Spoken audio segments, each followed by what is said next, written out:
Assalamualaikum warahmatullahi wabarakatuh. Bagaimana kabar saudaraku? Semoga sehat selalu.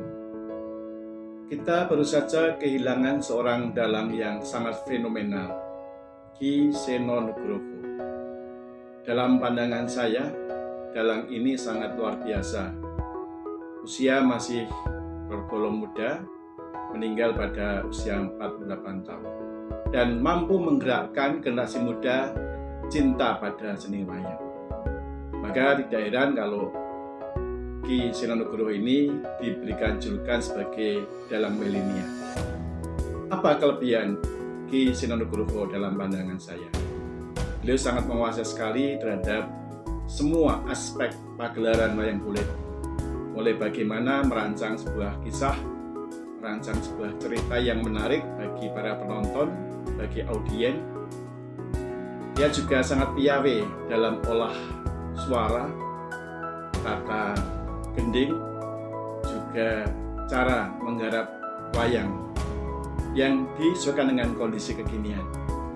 Yang saya sangat salut adalah beliau sangat profesional di dalam pentas kesenian. Dia sadar wayang itu sebagai tontonan dan sebagai tuntunan. Sebagai tontonan, maka seni wayang harus bisa menjadi satu pertunjukan yang menghibur.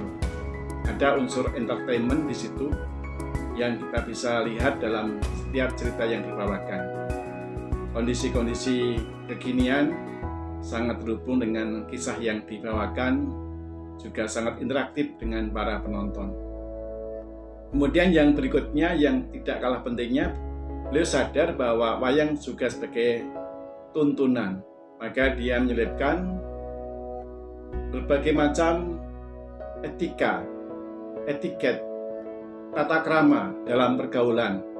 Juga bagaimana kita ini sebagai seorang hamba Allah bisa menjadi hamba yang baik.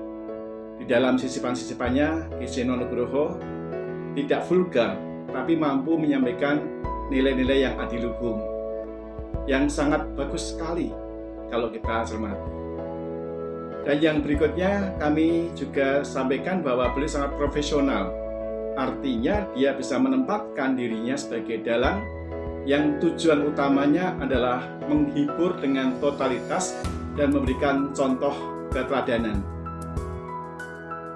Dan dia sangat proporsional dalam menyampaikan cerita-cerita, bisa memilah-milah di mana menempatkan kisah wayang dengan gamelan dan bagaimana dia menyisipkan pesan sponsor dari penanggapnya.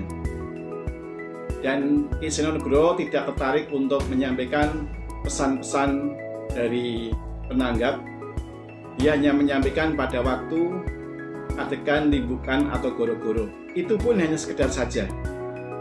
Tidak sebagaimana para dalang-dalang yang lain, kalau ditanggap oleh penanggap maka dia akan memberikan pujian yang terkadang pujian-pujian tersebut tidak masuk akal.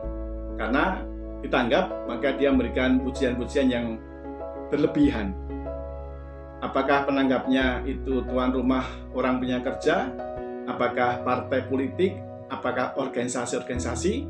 Ki Seno hanya menyampaikan poin-poin saja pada acara limbukan atau goro-goro, kemudian menukik kembali pada unsur entertainmentnya. Dia tidak terjebak pada harus menyanjung yang menanggap.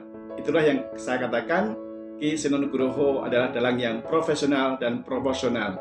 Semoga apa yang kami sampaikan ini bisa memberikan wacana kepada kita semuanya dan juga kepada para dalang-dalang muda untuk bisa mengikuti jejak Ki Seno sebagai seorang dalang yang sangat totalitas dalam mempersembahkan karyanya di atas panggung, sehingga panggung wayang kulit kembali digemari oleh segala lapisan masyarakat. Semoga muncul Ki Seno Nugroho yang lainnya. Saya Suharno dari Amla Consulting. Assalamualaikum warahmatullahi wabarakatuh.